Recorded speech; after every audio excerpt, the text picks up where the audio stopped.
جو صورتیں ہیں وہ دو طرح کی ہیں، ایک صورتیں مکی ہیں، دوسری مدنی ہیں۔ مکی صورتوں کا مطلب وہ صورتیں، وہ آیات جو ہجرت سے پہلے نازل ہوئی، اور مدنی صورت کا مطلب وہ آیات اور وہ صورتیں، وہ احکامات جو ہجرت کے بعد نازل ہوئی ہیں، اس کو مدنی صورتیں کہا جاتا ہے۔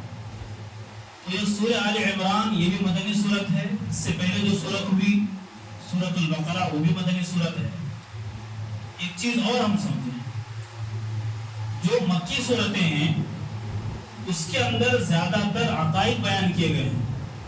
عقائد میں بنیادی طور پر توحید ہے، رسالت ہے اور آخرت ہے۔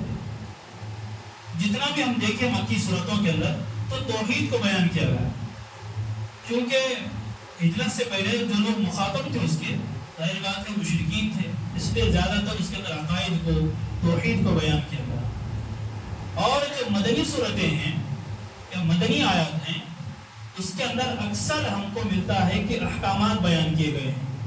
تو یہ بھی جو سورہ آل عمران ہے اس کے اندر بھی اللہ نے احکامات بیان فرمائے ہیں۔ سب سے پہلے تو اللہ تعالیٰ نے حضرت زکریا علیہ السلام کا تذکرہ فرمایا، حضرت مریم علیہ السلام کا تذکرہ کیا۔ اس کے بعد پھر اللہ تعالیٰ نے ایک اصول مومنوں کو یہ بیان کیا کہ ایک مسلمان کو، ایک مومن کو کیسے زندگی گزارنی چاہیے۔ کونوا ربانیین بما کنتم تعلمون الکتاب وبما کنتم تدرسون، یہ سورہ آل عمران کی آیت نمبر 79 ہے۔ اس کے اندر اللہ تعالیٰ نے یہ بات بیان فرمائی، ایک مسلمان کو ربانی بننا چاہیے۔ کیا بننا چاہیے؟ ربانی۔ ربانی کہتے ہیں ایسا انسان، ایسا مسلمان جو ہر وقت اللہ کی عبادت میں لگا ہوا۔ اب آپ کہیں گے ایسی کون سی عبادت ہے بھائی، ایسا کون سا انسان ہے جو ہر وقت عبادت کرتا؟ ہر وقت عبادت سے مراد اس کی پوری زندگی دین کے احکامات پر گزر رہی ہو، اس کی ساری زندگی نبی اکرم صلی اللہ علیہ وسلم کی بتائی ہوئی تعلیمات کے مطابق گزر رہی ہو، وہ ہے ربانی مسلمان۔ تو اللہ نے ہمیں حکم دیا ہے کیا بننے کا؟ ربانی بننے کا۔ لیکن آج ہم دیکھ رہے ہیں لوگ رمضانی بن رہے ہیں، ہے نا؟ تو ہمیں رمضانی نہیں بننا ہے، کیا بننا ہے بھائی؟ ربانی۔ ربانی کا مطلب پورے سال کے 12 مہینے اللہ کی عبادت کرنے والا۔ رمضانی کا مطلب صرف 1 مہینہ اللہ کی عبادت کرنے والا۔ تو اللہ نے تو رمضانی کا حکم نہیں دیا، ربانی کا حکم دیا ہے۔ ہاں جو رمضان کا مہینہ ہے وہ سال کے 11 مہینے ہمیں عبادت میں طاقت پیدا کرنے کے لیے اللہ دیتا ہے۔ ایک تربیت اس کے اندر ہوتی ہے، ایک روٹین بنتی ہے اس کے اندر، اس سے بندے کو عمل کرنا، عبادت کرنا آسان ہو جاتا ہے۔ تو یہ بات ہم ذہن میں رکھیں کہ اپنے آپ کو ہم ربانی بنائیں، رمضانی نہ بنائیں۔ اور اس کے بعد اللہ تعالیٰ نے 14 پارے میں پہلی آیت میں مومنوں کو خرچ کرنے کی ترغیب دلائی۔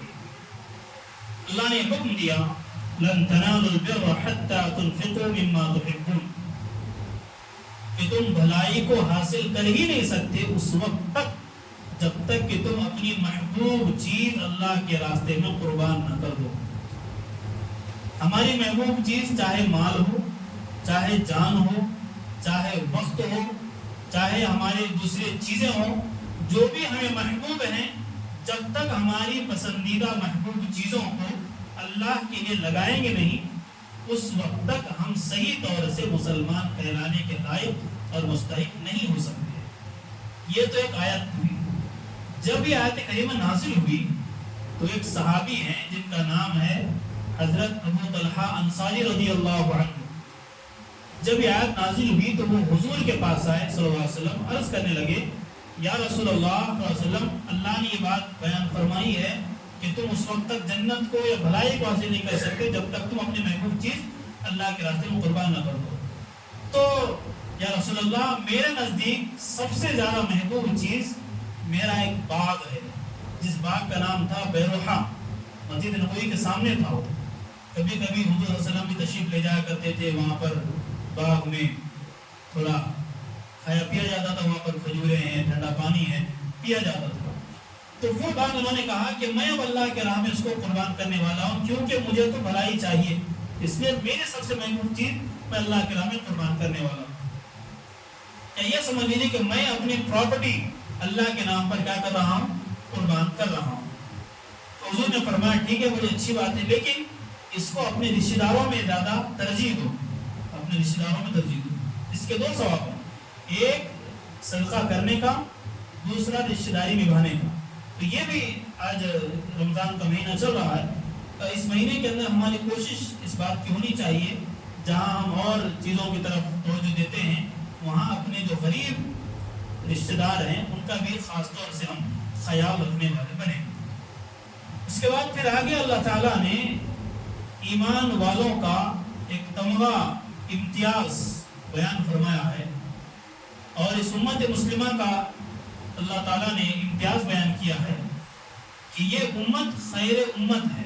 ہم عام طور سے جماعت میں سنتے ہیں، تبلیغ کے گشتوں میں سنتے ہیں، تبلیغ کے حلقوں میں سنتے ہیں کہ کنتم خیر امت اخرجت للناس تأمرون بالمعروف وتنہون عن المنکر، کہ تم بہترین امت ہو، تم نکالی ہی لوگوں کے فائدے کے لیے کی گئی، لوگوں کے فائدے کے لیے ہم دنیا میں آئے۔ اور دو چیزیں اللہ نے بیان فرمائی، اگر وہ دو چیزیں ہمارے اندر ہیں تو پھر ہم بہترین امت ہیں، اگر دو چیزیں نہیں ہیں تو پھر بہترین امت ہم کہلانے کے لائق نہیں ہو سکتے۔ دو چیزیں کیا ہیں؟ تأمرون بالمعروف وتنہون عن المنکر، ایک تو تمہارے اندر امر بالمعروف یعنی بھلائی کا حکم کرنے کی عادت ہونی چاہیے، وتنہون عن المنکر اور برائی سے روکنے کی صفت تمہارے اندر ہونی چاہیے۔ آگے اللہ نے فرمایا وتؤمنون باللہ، یہ چیزیں ایمان کے ساتھ مطلوب ہیں، ایمان کے بغیر کوئی بھلائی کی دعوت دے رہا تو قابل قبول نہیں ہے، وہ خود بھی عمل کرے اور لوگوں کو دعوت دے تو پھر وہ اس کے لیے وہ چیز اس کے لیے باعث اجر باعث ثواب بن سکتی ہے۔ تو یہ چیز امت کا جو امتیاز ہے، اللہ نے اس کو سرٹیفکیٹ دیا ہے بہترین امت کا، the best nation of the world, کہ دنیا کی بہترین امت ہم کیوں؟ کیونکہ ہمارے اندر دو صفات ہونی چاہیے، ایک امر بالمعروف کی، دوسری نہیں عن المنکر کی صفت ہونی چاہیے۔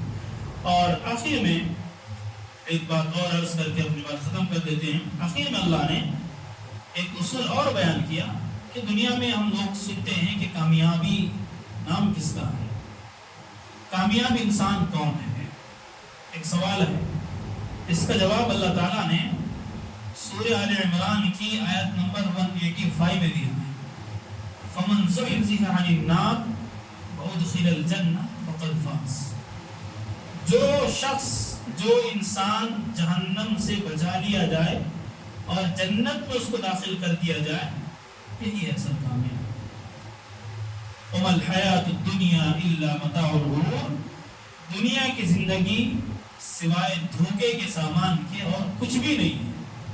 اصل کام آنے والی چیز ہمارے اعمال ہیں، ایمان ہے، ہمارے اچھے کام ہے، ہماری بھلائیاں ہیں، ہماری نیکیاں ہیں، اور نیکیاں بھلائیاں یہ سب ایمان کے ساتھ، ایمان کے بغیر یہ چیزیں ہوگی تو پھر کامیابی کا کوئی وعدہ اللہ کی جانب سے نہیں کیا گیا۔ تو ایک بات ہم ذہنوں میں یہ رکھ لیں، ایمان ہی بنیاد ہے کامیابی کی، ایمان ہی بنیاد ہے کامیابی کی۔ بھلے دنیا میں کچھ مشکلیں آ جائیں، کچھ پریشانیاں آ جائیں، کچھ حالات آ جائیں، لیکن ایمان والے کی اصل راحت، ایمان والے کا اصل آرام مرنے کے بعد شروع ہوتا ہے۔ ہم پیدا ہی مرنے کے لیے ہوئے ہیں، ہم دنیا میں آئے ہی آخرت کی تیاری کے لیے، دنیا آخرت کی کھیتی ہے۔ تو یہ ایک مبارک مہینہ عزیز بھائیوں آیا ہے، اس کے اندر ہم اللہ کو راضی کرنے والے بن جائیں، روزوں کا ہم اہتمام کریں، تراویح پورے مہینے کی پابندی کے ساتھ اس کا اہتمام کریں۔ ایک موقع سال میں آتا ہے، اگر اس کو بھی ہم غنیمت جانتے ہوئے اس پر نہیں چلیں گے تو پھر وہ کون سا وقت آئے گا اللہ کو راضی کرنے کا؟ تو ایک وقت آیا ہے، اس کو غنیمت جانیں، اللہ نے موقع دیا ہے، فرصت ہے، اس کو غنیمت جانتے ہوئے اس پر عمل کرنے کی کوشش کریں۔ اللہ سے دعا ہے اللہ کہنے والے کو اور سننے والوں کو عمل کی توفیق عطا فرمائے۔